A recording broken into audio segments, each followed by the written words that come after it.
In this episode, two founders explore the shift from individual service to systemic impact. Dr. Pragya Singh, CEO of Raha, shares her journey from clinical precision to building a health fintech ecosystem that integrates insurers, enterprises, and employees into one seamless experience.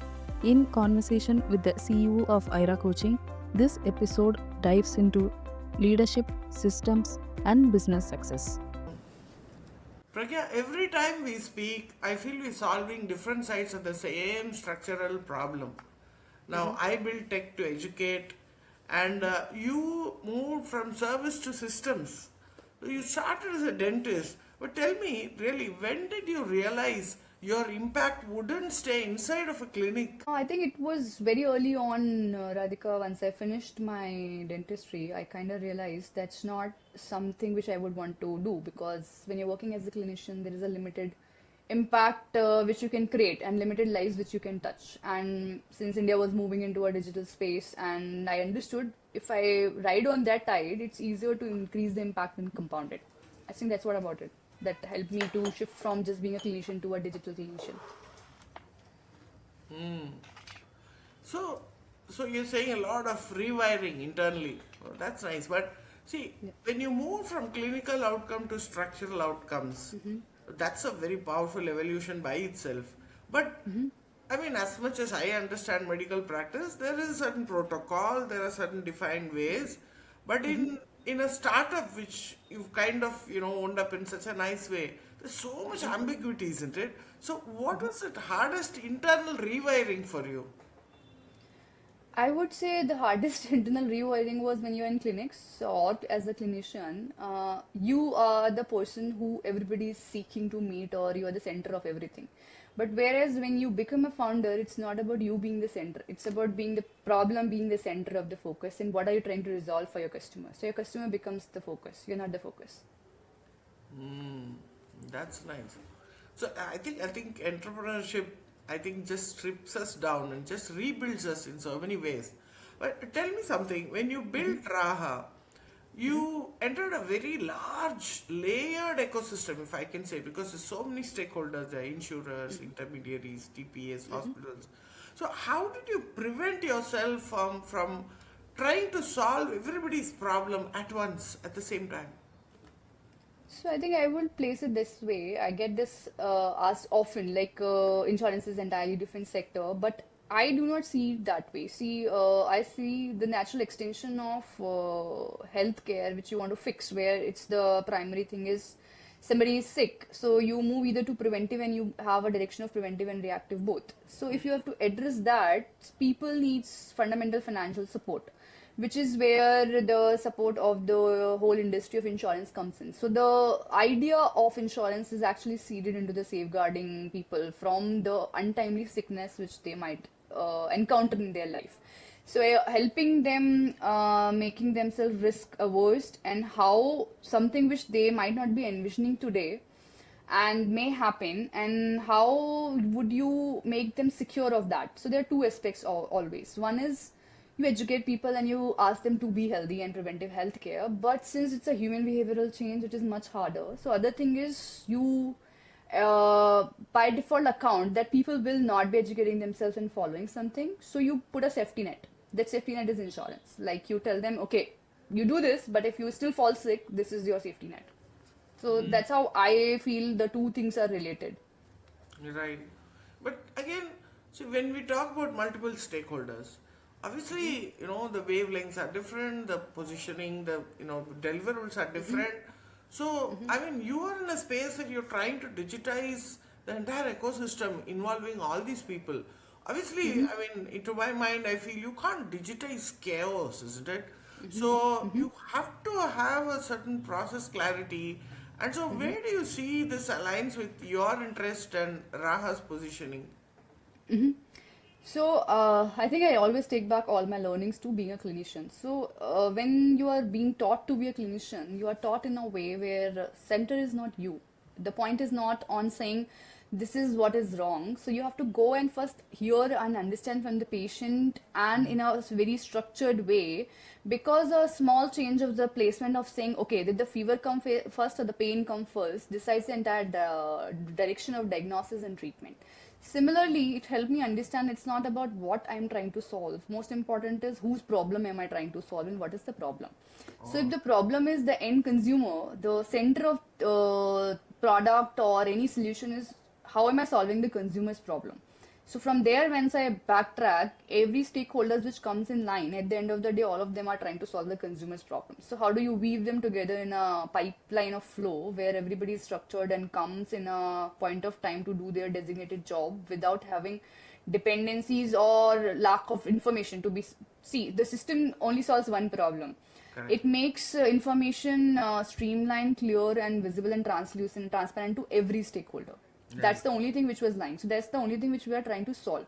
If a consumer is paying for something, how do they have the visibility of entire process and how do they redeem it? That's the end goal. If we try to do that, there is no choice but to get all the stakeholders on the platform. That's by default. So we didn't have to work much on understanding that this would be our path. That's how it is naturally. So I think what you're talking about is that sequencing discipline, right? So you want to sequence and see the end goal or end objective, and I think in many ways that's what differentiates builders from dreamers.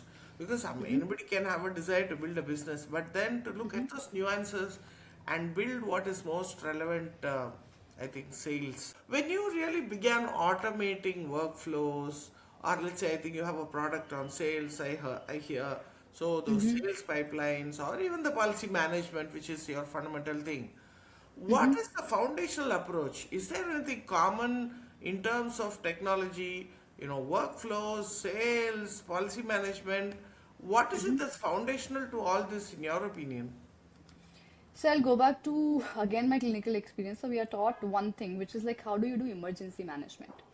If anybody and everybody is taught that, you understand why fundamentally SOPs, processes, and triaging is important. So what you are doing is you are racing when against time, and you are trying to contain something. You do not have the time to make decisions. You go by the pre-fed decisions, which is your muscle memory.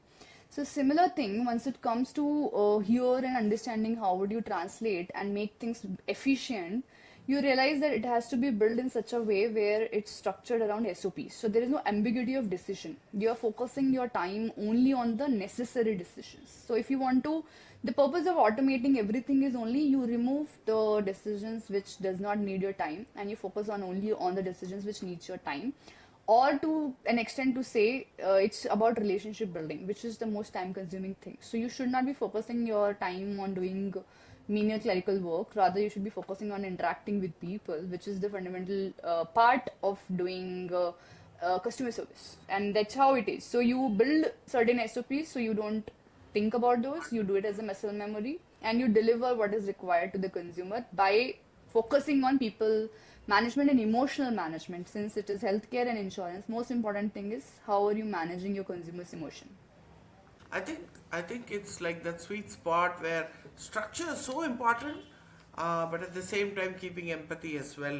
So I also always am intrigued, Raha for enterprise, which is you're talking about the end user. So that further brings in more stakeholders, in my opinion, at least. You're going to reach out to the end client or the employee. So why is enterprise such a strategic focus for Raha, in your opinion?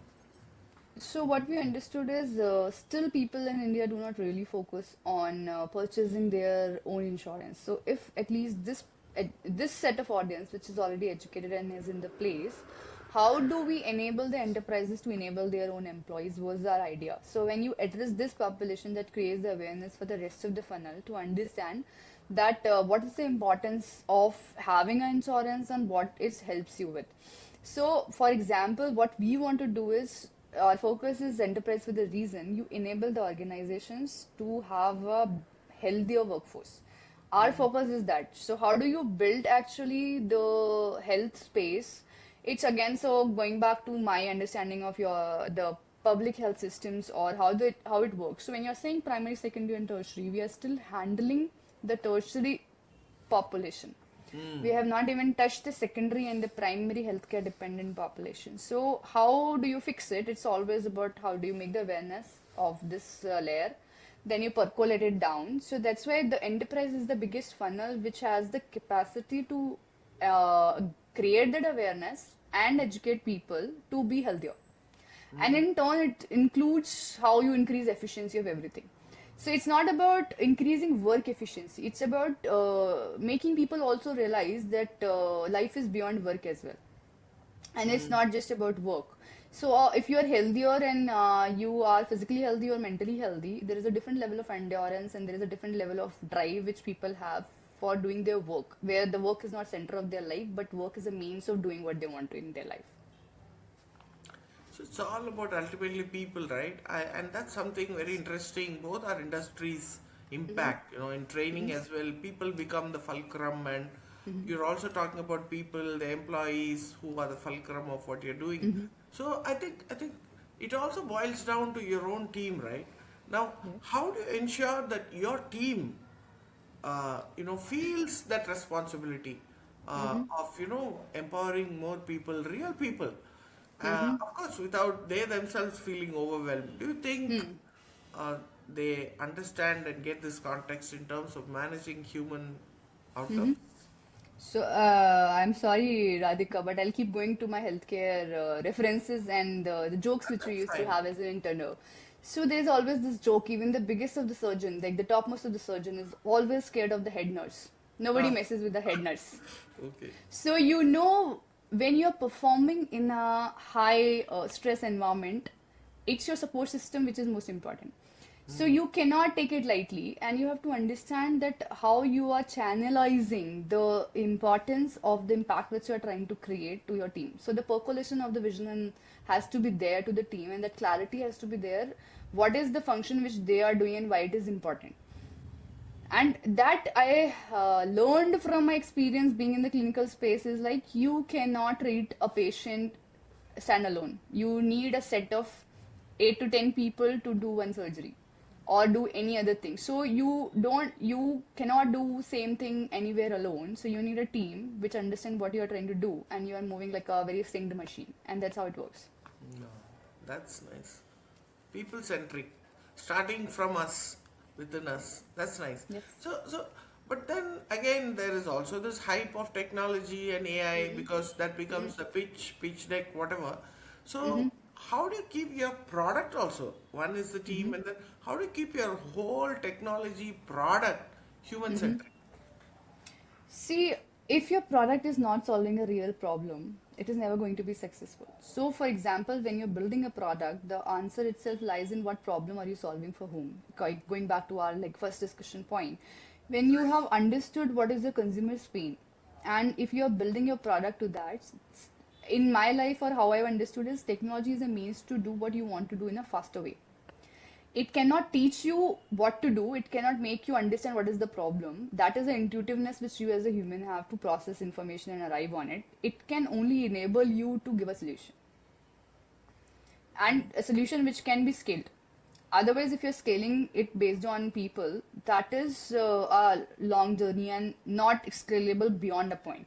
So when you want to address a problem with the solution which you want to scale, the answer lies in use technology to do that. But it will not. The technology will never tell you what is the problem and what is the problem of people. So that is the job of a human to identify. So it is very much human centric. You're saying it has to continue to be that way. That's what you say. Yes. Wow. Okay, so let me ask you certain, from your entrepreneur journey. So there must have been many difficult days, right? You must have had some regulatory hurdles, or maybe long cycles of activity. There is always an ecosystem inertia. We know that we are far ahead of certain things. What really anchors you as a business leader, or as a founder? What anchors you? I think I would say it's more likely the fun of creation. So it's like when you are creating something which you know the impact of. So when you're clear on your purpose why you're doing it, you do not deviate by just alone, okay, something is coming up, something is not going to happen. See, most of the things take at least 8 to 10 years to reach a point where they are stable and they are in a space where you call them, okay, I've done it. So taking that call too early is, I feel you are just giving up midway. So you need to have that patience where you're understanding one in this whole process, like which I keep on remembering and reiterating always over and over, which was taught to me early in the early days by the peer founders in the startup ecosystem, is that there is only one key. You have to unlearn, learn, and relearn. And this is a continuous cycle. It doesn't stop. It's not one time process. You're each time layering yourself, you're removing that, and then you're layering, and then you're removing that, and that's how you're growing in your own journey. And that's how things evolve. Wow. So I resonate with what you're saying. Like the purpose really drives us that far, and so I think I would say both of us we didn't choose comfort, we chose consequence. It's very Yeah. nice. So I think as we come to the end, this really felt less like a podcast and more like two founders trying to compare notes on how to build more responsible systems. So this should be the first of many podcasts that we'll have. Pragya, what you're building through Raha is phenomenal. It's going to enable families, and that kind of work matters today. So best wishes to you and your team. Keep creating impact. Thanks for this one.